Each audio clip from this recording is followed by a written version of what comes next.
Good morning friends. आज हमारी class है 3। ठीक है, ये हमारी आर्ट टेट 2025 जो हमारा एग्ज़ाम 27 फ़ेब को होने वाला है उसी की है। हमारा इसमें सब्जेक्ट है मनोविज्ञान व शिक्षण विधि बाल विकास एवं शिक्षा शास्त्र जो है हमारा सब्जेक्ट है। इसके अंदर हम टॉपिक है हमारा जो हम पढ़ रहे हैं आजकल मनोविज्ञान व शिक्षण विधियाँ। ठीक, तो इसमें क्या है आपका कि मनोविज्ञान, सबसे पहले हमें मनोविज्ञान का मैंने पहले भी वीडियो में बताया है कि मीनिंग पता होना चाहिए। तो इसमें हम क्या कर रहे हैं, मनोविज्ञान की जो विधियां हैं उनके बारे में पढ़ रहे हैं कि जो शिक्षा मनोविज्ञान की कौन कौन सी विधियां हैं।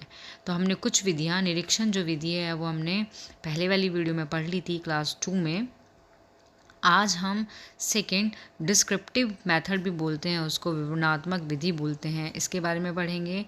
और आज हम एक्सपेरिमेंटल मेथड जो है प्रयोगात्मक विधि, इसको भी कंप्लीट कर देंगे। ठीक, तो हमारे स्टार्ट करते हैं हम वीडियो को। और ये जो आपकी नोट्स हैं, जो ये आपकी विधियां हैं, मेथड हैं, इनसे रिलेटेड क्वेश्चन आपके एग्ज़ाम में आते ही आते हैं। एक तरह से मान लो इस वीडियो में आपके 2 नंबर तो पक्के हैं, लेकिन अगर आप इस चैनल पर बने रहे 27 फ़ेब तक, तो आपका CDP में 30+ नंबर की एक तरह से रणनीति है कि आप बिल्कुल अटैम्प्ट करोगे उनको और आपके 30 मार्क्स आ जाएंगे। ठीक, जिसको भी वीडियो पसंद आए वो इसको लाइक, शेयर, सब्सक्राइब करना। स्टार्ट करते हैं हम। तो हमारा टॉपिक है आज हम पढ़ेंगे, हमने निरीक्षण विधि के बारे में पढ़ लिया। ठीक है, जो हमारी सेकंड पार्ट था क्लास का, जो क्लास सेकंड थी हमारी, उसमें निरीक्षण विधि हमने पढ़ लिया था। उसके जो अंदर भी और विधियाँ आती हैं, अंतर्मुखी, बहिर्दर्शन विधि, उनके बारे में भी हमने पढ़ा। आज हम डिस्कस करेंगे, पढ़ेंगे विवरणात्मक विधि के बारे में। ठीक है, शिक्षा मनोविज्ञान की विवरणात्मक विधि। ओके, तो हमारी हेडिंग आती है इसके अंदर हमारी हेडिंग है विवरणात्मक विधि, जिसको हम डिस्क्रिप्टिव मेथड भी कहते हैं। ठीक है, तो इसके अंतर्गत आता है आपका, इसके अंदर आपका आता है कि इसमें उन विधियों को रखा जाता है जिनमें मानव व्यवहार का अध्ययन उनके व्यवहार के विवरण के आधार पर किया जाता है। ठीक, जो आपका डिस्क्रिप्टिव मेथड होता है, इसमें हम उन विधियों को रखते हैं जिसमें मानव का व्यवहार, ठीक, जो मानव का व्यवहार होता है जो मानव के व्यवहार का अध्ययन होता है उनके व्यवहार के जो विवरण के आधार पर किया जाता है। ओके, या फिर हम ये कह सकते हैं ये शोध की ऐसी पद्धति है जिसमें किसी घटना, आबादी का वर्णन किया जाता है। दूसरे शब्दों में हम कह सकते हैं कि मनोविज्ञान में वर्णनात्मक विधि जो होती है, विवरणात्मक जो विधि होती है, इसका मतलब होता है कि, नोट करके लिखो आप, इसका मतलब आपका ये भी होता है कि किसी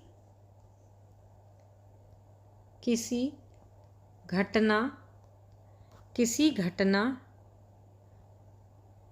या फिर इसमें हम लिख सकते हैं कि किसी विषय से जुड़ी पूरी तस्वीर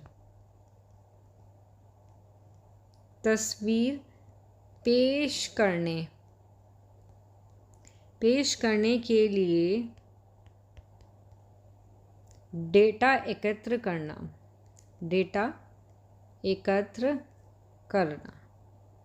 ठीक है, मनोविज्ञान में वर्णनात्मक विधि का मतलब ये भी है कि किसी भी विषय से जुड़ी पूरी तस्वीर पेश करने के लिए, कोई भी विषय है उससे जुड़ी हुई तस्वीर को पेश करने के लिए उसके डाटा को एकत्रित करना भी मनोविज्ञान की वर्णनात्मक विधि के अंतर्गत आता है। और इसमें मोस्टली क्या होता है कि ये तो इसका फर्स्ट पॉइंट हो गया, और इसमें सेकंड पॉइंट है, इसका सेकंड पॉइंट आता है आपका इसमें इसका कि वर्णनात्मक जो शोध होता है, इसमें क्या होता है कि इसमें किस चीज़ पर ध्यान केंद्रित किया जाता है, किस चीज़ पर ध्यान दिया जाता है, कौन, क्या, कहाँ, इन सभी पर ध्यान केंद्रित किया जाता है, ध्यान केंद्रित किया जाता है। ठीक है, जबकि इसमें क्यों, कैसे पर नहीं ध्यान केंद्रित करते। इसमें जो ध्यान केंद्रित किया जाता है वो कौन है, क्या है, कहाँ है, इस चीज़ पर ध्यान केंद्रित किया जाता है, क्यों और कैसे पर नहीं। ठीक, 4 एग्जाम्पल है इसमें। एक एग्जाम्पल के तौर पे देखो आप, एग्जाम्पल के लिए यहाँ देखो सर्वे करना। ठीक है, तो एग्जाम्पल के लिए क्या है, data collection method in descriptive research. इसमें क्या होता है कि सर्वे करना, मतलब सर्वेक्षण जो होता है आपका, इसको हम बोल सकते हैं सर्वेक्षण। ओके, तो इसमें क्या होता है, ask question to sample group, मतलब कि इसके अंदर क्या होता है कि लोगों से उनके विचार, उनकी भावनाएं, उनके व्यवहार के बारे में क्या किया जाता है, क्वेश्चन किए जाते हैं, पूछे जाते हैं। जैसे कि कॉलेज या परिसर में क्या होता है कि मानसिक स्वास्थ्य की स्थिति का, अगर मान लो कोई भी अगर किसमें कॉलेज में मानसिक स्वास्थ्य की स्थिति पर आकलन कर रहा है, आकलन करने के लिए क्या करता है, सर्वेक्षण किया जा सकता है। ओके, तो इसमें सर्वेक्षण में यही है कि क्या करना, कि लोगों से उनके विचारों और भावनाओं से रिलेटेड व्यवहार के क्या है, क्वेश्चन पुटअप करना, के बारे में सवाल पूछना। ठीक, सेकंड आता है आपका ऑब्जर्वेशन। तो ऑब्जर्वेशन जो होता है, इसको हम हिंदी में बोलते हैं अवलोकन। जो ऑब्जर्वेशन है इसको हम हिंदी में बोलते हैं अवलोकन। ठीक है, तो इसमें क्या होता है, मनोवैज्ञानिक जो होते हैं वो किसी भी व्यक्ति से क्या करते हैं, बातचीत किए बिना ही उसके व्यवहार का क्या करते हैं, आकलन या अवलोकन करते हैं। जैसे खेल के मैदान पर बच्चे के पैटर्न को देखना, ये हो सकता है। और क्या है, वॉचिंग, ये लिखा ना इसमें, वॉचिंग द इवन सिचुएशन। इसमें क्या होता है कि इसकी क्या है, सिचुएशन को क्या कर रहे हैं, हम ऑब्जर्व कर रहे हैं, इसको वॉच कर रहे हैं, देख रहे हैं, अवलोकन कर रहे हैं। तो ये भी किसके अंतर्गत आता है, वर्णनात्मक विधि के अंतर्गत ही आता है कि डाटा कलेक्ट जो है वो किस तरीके से, किस मेथड से हम कर सकते हैं, कि सर्वेक्षण के द्वारा कर सकते हैं, अवलोकन ऑब्जर्वेशन के द्वारा कर सकते हैं। नेक्स्ट इसके अंदर आता है आपका केस स्टडी। ओके, तो आपका केस स्टडी में क्या होता है, केस जो अध्ययन होता है, इसमें जो मनोवैज्ञानिक होते हैं वो क्या करते हैं कि किसी भी व्यक्ति के व्यवहार पर विस्तृत नोट लिखते हैं वो। ठीक है, इसका इस्तेमाल अक्सर दुर्लभ व्यवहारों को समझने के लिए किया जाता है।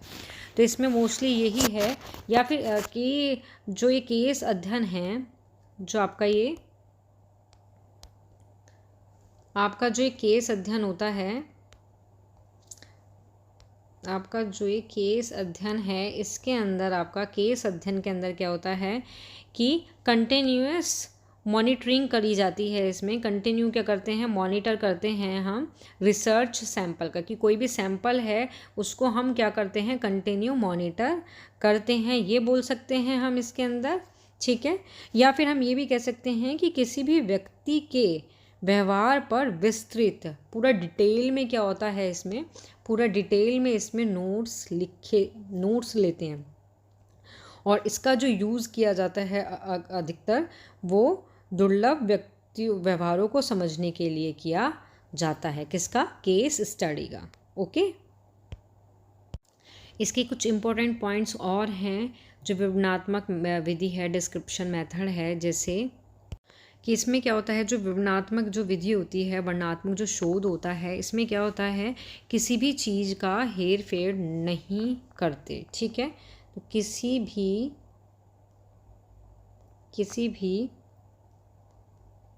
चीज़ का हेर फेर क्या करते, नहीं करते इस विधि में। ओके, सेकंड पॉइंट आता है इसमें आपका कि किसी भी घटना का सटीक और विस्तृत विवरण करते हैं। घटना का विस्तृत वर्णन। ठीक है, कोई भी जो घटना होगी उसका वर्णन कैसा किया जाएगा, बिल्कुल विस्तृत डिटेल में किया जाएगा।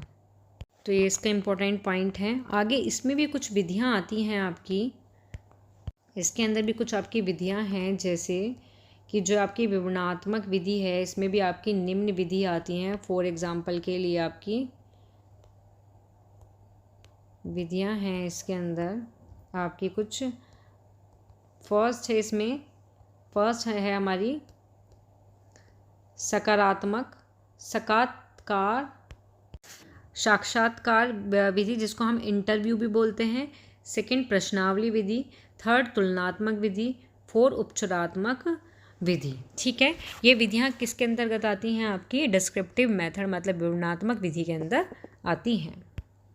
तो आपकी जो ये विधि है, जो आपकी साक्षात्कार जो विधि है आपकी, इसमें इंटरव्यू मेथड में इसमें क्या होता है कि इस विधि में इंटरव्यू मेथड में दो व्यक्ति के मध्य पाए जाने वाली एक दशा है। जो ये विधि है ये क्या है? ये दो व्यक्ति के मध्य। ठीक है, इसमें व्यक्ति कितने होते हैं? दो व्यक्ति। दो व्यक्ति के मध्य पाए जाने वाली क्या है? दशा है। जिसमें क्या होता है, जिसमें मनोविज्ञान प्रक्रिया के अंतर्गत क्या होता है कि इसमें दो व्यक्ति उत्तर प्रति उत्तर करते हैं। मीन्स एक क्वेश्चन करेगा, दूसरा उसका उत्तर देगा। तो एक तरह से क्या होता है, ये इंटरव्यू मेथड होता है। ये भी क्या है? हमारी एक तरह की अध्ययन विधि है। मनोविज्ञान की एक क्या है? ये अध्ययन विधि है। ठीक है, इंटरव्यू जो मेथड है। और इसमें क्या होता है, शिक्षा मनोविज्ञान में क्या होता है इस विधि के अंदर कि इसमें छात्र की योग्यता का, रुचि का, अभिदक्षता का, क्षमता का, इनका क्या किया जाता है? परीक्षण किया जाता है। साक्षात्कार विधि में, इंटरव्यू मेथड में दो व्यक्ति होते हैं जो आपस में क्या करते हैं? उत्तर प्रति उत्तर करते हैं। एक क्वेश्चन करेगा, दूसरा उत्तर देगा। एक अध्ययनकर्ता होता है, एक उत्तरदाता होता है। दोनों दो पक्ष होते हैं इसमें। और ये एक तरह से आपकी अध्ययन विधि है। और इसमें क्या होता है? छात्र की योग्यता के बारे में, रुचि के बारे में, क्षमता का क्या किया जाता है? परीक्षण किया जाता है। और इसमें क्या होता है कि इसमें जितने भी परीक्षार्थी होते हैं, जितने भी छात्र होते हैं, सबसे अलग अलग तरीके के प्रश्न किए जाते हैं। ये नहीं है इस विधि में कि एक बच्चे से जो क्वेश्चन किया दूसरे बच्चे से भी वही प्रश्न कर दिया। तो इसमें अलग अलग तरह के प्रश्न पूछे जाते हैं इस विधि में। ओके, और इसमें व्यक्ति के शील गुणों का पता लगाया जाता है। व्यक्ति की योग्यता का, रुचि का, क्षमता का तो पता लगाया ही जाता है, और बच्चे के शील गुणों का भी पता लगाया जाता है। ठीक है, आया समझ आपको इंटरव्यू मेथड? अब ये जो विधि होती है, इसके ये तो गुण हो गए कि ठीक है भी, बच्चे की हम रुचि का पता लगा रहे हैं, इससे अभिक्षमता का पता लगा रहे हैं बच्चे की। लेकिन इसके कुछ दोष भी होते हैं। तो दोष इसके क्या होते हैं? इस विधि के दोष हैं आपके कि ये जो विधि होती है आपकी, कि इसमें क्या होता है, जो इंटरव्यू लेता है, जो इंटरव्यू लेने वाला बंदा होता है, व्यक्ति होता है, वो काफ़ी योग्य व प्रशिक्षित होना चाहिए। ऐसा नहीं है कि कोई भी इंसान हो, कोई भी व्यक्ति हो, वो किसी का भी इंटरव्यू ले लेगा। नो। तो ये इसका एक तरह से दोष है कि हर कोई इंटरव्यू नहीं ले सकता। तो जो व्यक्ति है वो कैसा होना चाहिए? वो योग्य होना चाहिए, योग्य और प्रशिक्षित होना चाहिए। ठीक है, तो फर्स्ट तो इसका यही हो गया कि व्यक्ति कैसा होना चाहिए? आपका योग्य होना चाहिए और प्रशिक्षित होना चाहिए। सेकंड इसका दोष आता है कि जो ये विधि होती है ये बहुत ज़्यादा खर्चीली विधि होती है। ठीक है, ये विधि कैसी होती है? सेकंड पॉइंट आता है खर्चीली।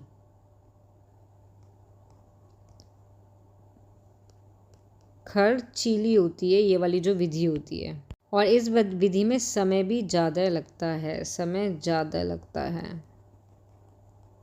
तो ये भी इसका क्या है? दोष है कि ये खर्चीली होती है और इसमें समय ज़्यादा लगता है। और इस विधि में क्या होता है? इस विधि में समूह का इंटरव्यू लेने में कठिनाई होती है। तो इसमें थर्ड पॉइंट आता है आपका, थर्ड पॉइंट है इसमें कि समूह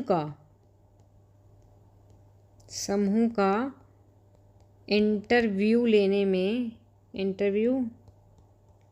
में कठिनाई होती है। इंटरव्यू लेने में क्या होती है, कठिनाई होती है। ओके, तो ये हैं इसके दोष, इसके गुण भी हैं, इसके दोष भी हैं। और साक्षात्मक विधि वही होती है जिसमें दो व्यक्ति होते हैं, एक दूसरे से प्रश्न, एक दूसरे से नहीं, मीन्स जो अध्ययन जो करता होता है वो क्या है, उत्तर करता है या सामने वाले बंदे से क्या करता है, क्वेश्चन करता है। ठीक, सेकंड आती है आपकी प्रश्नावली विधि। सेकंड है आपकी प्रश्नावली विधि। तो आपका इसमें क्या होता है कि जो आपकी प्रश्नावली विधि होती है, इसमें किसी भी व्यक्ति से प्रश्न पूछकर उससे जुड़ी जानकारी को हासिल किया जा सकता है। प्रश्नावली विधि आपकी यही होती है, किसी व्यक्ति से पूछे जाने वाले प्रश्नों के ज़रिए ही उससे जुड़ी जानकारी को हम हासिल कर सकते हैं। ओके, और इसमें भी इसका जो गुण है, इसमें भी इसका यही है कि प्रश्नावली के ज़रिए ही हम क्या कर सकते हैं, व्यक्ति की अभिरुचि का, अभिक्षमता का, गुणों का, शील गुणों का, इन सब का क्या है, पता लगाया जा सकता है। ठीक है, और ये जो विधि होती है, ये किसी खास परीक्षण की ज़रूरत इसमें नहीं होती, ये बहुत ही सरल विधि होती है। ये कैसी विधि होती है, सरल विधि है ये भी इसके गुण के अंतर्गत आ जाता है एक तरह से। ठीक है, ये इसके गुण हैं। अब इसके दोष आते हैं कि जो प्रश्नावली विधि होती है उसके दोष कौन कौन से होते हैं। तो इसमें फर्स्ट आता है, इसमें क्या होता है, अच्छे प्रश्न बनाना इसमें मुश्किल होता है। अच्छे प्रश्न बनाना मुश्किल होता है। ठीक है, तो इसका एक दोष ये भी हुआ। दूसरा इसका ये है, प्रश्नावली में क्या होता है कि जो व्यक्ति होता है वो प्रश्न के उत्तर देने में दिलचस्पी नहीं रखता। तो इसका हम सेकंड लिख सकते हैं, दिलचस्पी नहीं, मतलब कि व्यक्ति उत्तर देने में दिलचस्पी नहीं रखता। ठीक है, तो इसमें इसके यही दोष हैं। नेक्स्ट हमारी आती है तुलनात्मक विधि। थर्ड है हमारी तुलनात्मक विधि। तुलनात्मक विधि में क्या होता है कि जो शिक्षा की पद्धति है उसमें बदलाव के कारण और दबाव का पता लगाना होता है। ठीक है, शिक्षा मनोविज्ञान में जो तुलनात्मक विधि का मतलब यही होता है कि जो हमारी शिक्षा की जो हमारी पद्धति होती है, क्या हमारी शिक्षा की जो हमारी पद्धति होती है में क्या है, बदलाव का कारण तथा दबावों का पता लगाना। ठीक है, तो तुलनात्मक विधि यही है कि जो शिक्षा की पद्धति है उसमें बदलाव का जो है कारण और दबावों का पता लगाना होता है। ओके, और इसमें क्या होता है, तुलनात्मक जो विधि होती है इसके अंतर्गत हम क्या कर सकते हैं कि बैक्टीरिया से लेकर पौधे तक और मनुष्य तथा जीवित प्राणियों के बीच व्यवहार संगठन में समानता और अंतर का अध्ययन भी इसके द्वारा किया जाता है। ठीक है, तो आपका यही है कि बैक्टीरिया से लेकर पौधे और मनुष्य तक जीवित प्राणियों के बीच व्यवहार संगठन का पता लगाना ही तुलनात्मक विधि के अंतर्गत आता है। ओके, और इसमें क्या होता है, आपका तुलनात्मक विधि के कुछ गुण भी हैं। गुण के अंतर्गत आता है हमारा, इसमें गुण होते हैं इसके, फर्स्ट गुण है इसमें कि इसमें जो अमूर्त घटनाएं होती हैं उसका भी हम अध्ययन कर सकते हैं। तो अमूर्त घटना का क्या अध्ययन, ठीक है, इसके माध्यम से हम कर सकते हैं। और ये जो पद्धति होती है वो कैसी होती है, लचीली होती है। जो ये विधि होती है कैसी होती है, लचीली। जो हमारी विधि हैं वो कैसी होनी चाहिए, लचीली ही होनी चाहिए, फिक्स्ड नहीं होनी चाहिए। ओके, और सभी स्तर के लोगों को सूचना दे सकती है। नंबर 3 है सूचना देना, मतलब कि जो सभी स्तर के जो व्यक्ति होते हैं, लोग होते हैं, उनको सूचना दे सकती है ये वाली विधि। ठीक है, और ये मनोवैज्ञानिक दृष्टि से बहुत ज़्यादा उपयोगी होती है। और इसमें क्या होता है, इसमें हर प्रश्न की जो भी प्रश्न होता है, प्रश्न और उत्तर उन दोनों की क्या है, जांच होती रहती है, जिससे स्पष्टीकरण संभव मिलता है। ठीक है, स्पष्टीकरण संभव होता है।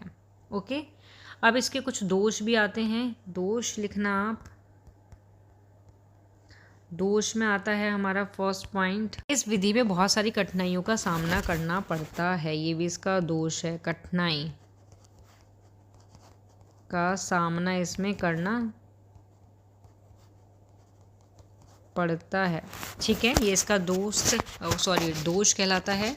एक इसका दोष ये भी है कि जो इसका अध्ययन है वो शुद्ध नहीं होता। अध्ययन क्या नहीं होता? शुद्ध नहीं होता। क्यों?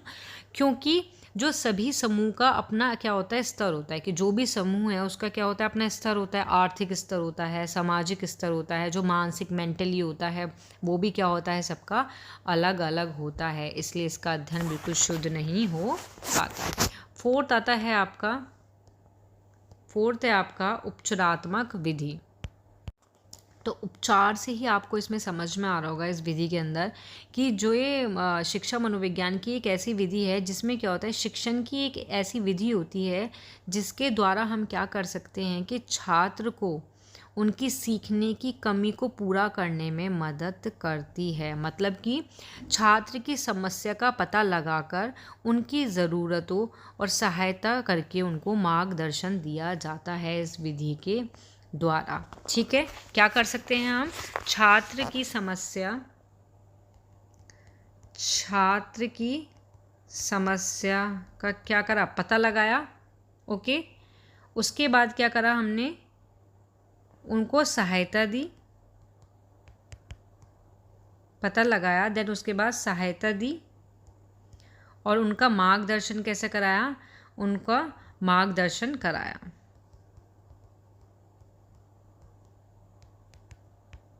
ओके, तो उपचारात्मक विधि में आपका यही होता है कि छात्र की जो समस्या होती है उनको पता लगाकर उन्हें किस चीज़ की ज़रूरत है, कैसे उसका सॉल्यूशन हो सकता है और उनका मार्गदर्शन कराया जाए।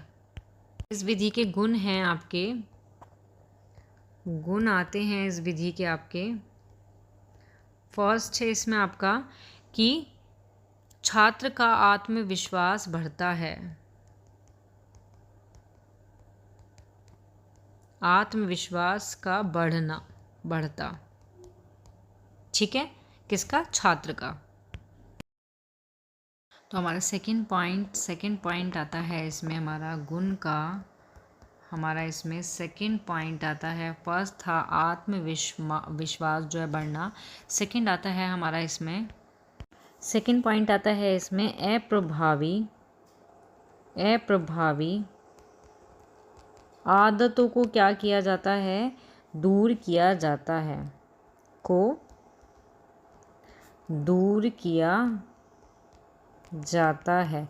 उपचारात्मक विधि में क्या होता है, इसका एक गुण ये भी है कि जो छात्र की जो अप्रभावी आदतें होती हैं उनको हम क्या कर सकते हैं, इस विधि के माध्यम से हम दूर कर सकते हैं। ठीक, थर्ड पॉइंट आता है इसके गुण में हमारा, इसमें आपका ये भी है कि छात्रों को बेहतर बनाने में भी इस विधि का क्या है, बहुत उपयोग है। ये इसका गुण है एक, ये छात्रों को बेहतर बनाने के लिए अतिरिक्त मदद करती है या फिर उसकी ज़रूरी सहायता करती है या उसको मार्गदर्शन मिलता है। ठीक है, छात्रों को मार्गदर्शन मिलता है।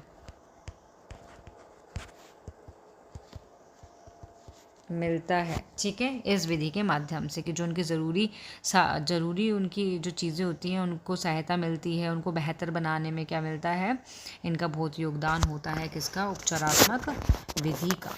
ठीक, अब इसमें आते हैं दोष, कि इसके दोष भी होते हैं जो उपचारात्मक विधि होती है, कि दोष कौन कौन से होते हैं। फर्स्ट पॉइंट आता है आपका, इसके खास दोष नहीं हैं, इसके तो प्लस पॉइंट ही है उपचारात्मक विधि का, इसके जो गुण हैं वही हैं, दोष से रिलेटेड क्वेश्चन नहीं आता है इसमें, दोष नहीं है इसके, कुछ विशेष बातें ही हैं जो मैंने बता दी थी आपको कि जो इसके गुण होते हैं। ठीक, आगे हमारे इसमें नेक्स्ट हेडिंग आती है प्रयोगात्मक विधि, जिसको हम एक्सपेरिमेंटल मेथड भी बोलते हैं।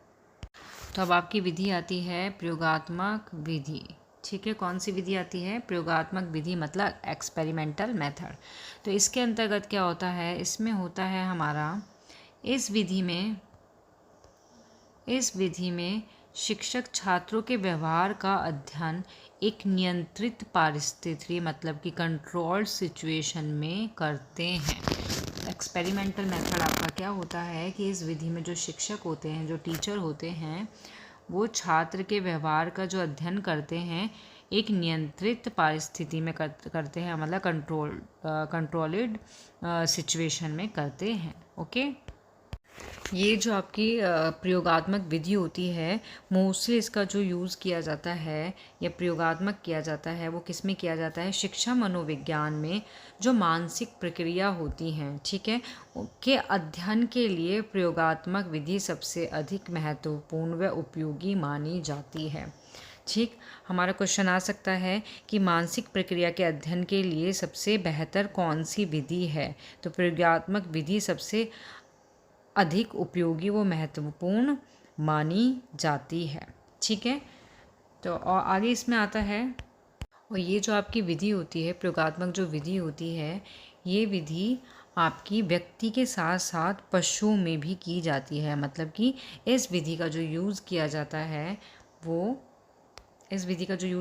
है वो व्यक्ति के साथ साथ, व्यक्ति का तो हम कर ही सकते हैं प्रयोग, इसमें पशुओं का भी किया जाता है। ओके, और इसमें आपका क्या होता है कि जो प्रयोगकर्ता होता है, जो व्यक्ति होता है, प्रयोगकर्ता जो व्यक्ति होता है, इस जो प्रयोगकर्ता व्यक्ति होता है वो अपने ही द्वारा निर्धारित की हुई परिस्थिति, मतलब वो अपने ही द्वारा क्या करता है, निर्धारित करता है वातावरण को, किसी व्यक्ति के व्यवहार का अध्ययन करता है। मतलब प्रयोगकर्ता इसमें स्वयं अपने द्वारा ही निर्धारित की गई परिस्थिति या वातावरण में किसी व्यक्ति के व्यवहार का अध्ययन करता है या फिर किसी समस्या के संबंध में कोई भी तथ्य एकत्र करता है। प्रयोग करने के लिए हमारे पास क्या होना चाहिए, हमारे पास कोई समस्या उससे संबंधित हमें कोई तथ्य तो होना चाहिए, तो उन तथ्यों को क्या करता है, कलेक्ट करता है।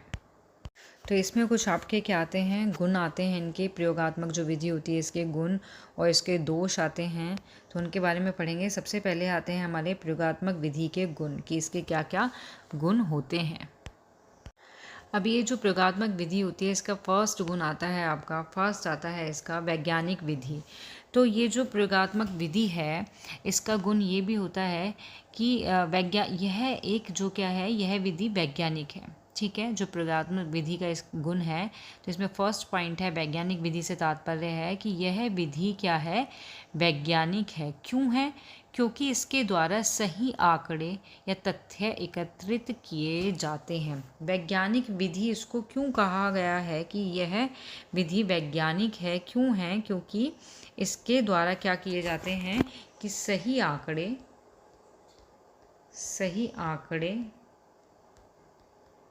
और तथ्य एकत्र किए जाते हैं। ठीक है, किसके द्वारा, वैज्ञानिक विधि के द्वारा। ओके, सेकंड पॉइंट यही इसका गुण है। सेकंड पॉइंट आता है इसमें आपका, सेकंड है इसमें क्रिया का अध्ययन। सेकंड पॉइंट क्या है इसमें, क्रिया का अध्ययन। तो इसका मतलब क्या है कि इस विधि में व्यक्ति जो होता है, व्यक्ति की क्रिया का जो अध्ययन है वो नियंत्रित परिस्थिति में किया जाता है। ठीक, क्रिया के अध्ययन से तात्पर्य यहाँ पे यही है कि जो ये प्रयोगात्मक विधि होती है इसके द्वारा व्यक्ति की क्रियाओं का अध्ययन कैसी परिस्थिति में किया जाता है, नियंत्रित परिस्थिति में किया जाता है। ये भी इसका एक गुण कहलाता है।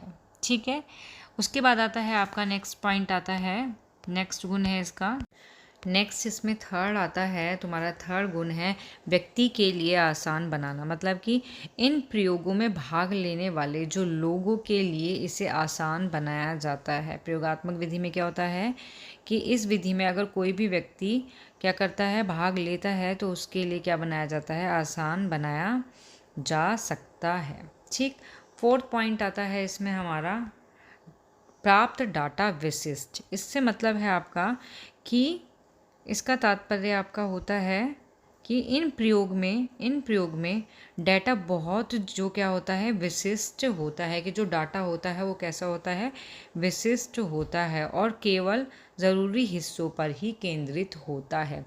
ऐसा नहीं है कि हर चीज़ को उन्होंने फोकस कर रखा है, केंद्रित मान रखा है, नो। तो इसमें यही है आपका कि जो इसमें जो भी हमें प्राप्त डाटा मिलेगा वो एक तरह से बहुत विशिष्ट होगा, केवल ज़रूरी हिस्से पर ही ये क्या करता है केंद्रित होता है। ठीक, इसके कुछ पॉइंट और आते हैं, जैसे हम 5 पॉइंट है हमारा 1 2 3 4 4 गुण ही हो गए। 5वां गुण हमारा इसका ये भी हो सकता है कि निष्कर्षों की जांच संभव, निष्कर्षों की जांच संभव। तो इसमें क्या होता है आपका कि इस विधि के द्वारा जो प्राप्त किए गए निष्कर्ष होते हैं कि सत्यता की जांच प्रयोग को दोहराकर की जाती है। मीन्स तुमने कोई भी एक्सपेरिमेंट किया है तो उसका रिज़ल्ट निकल के आया है, उसकी सत्यता की जांच क्या करेंगे हम दोबारा से प्रयोग करके करते हैं। तो एक तरह से यही हुआ कि निष्कर्ष की जो जांच होती है वो कैसी होती है संभव होती है। ठीक, आगे इसमें पॉइंट आता है एक और, इसमें 6 है, 6 पॉइंट आता है इसमें विश्वसनीय निष्कर्ष,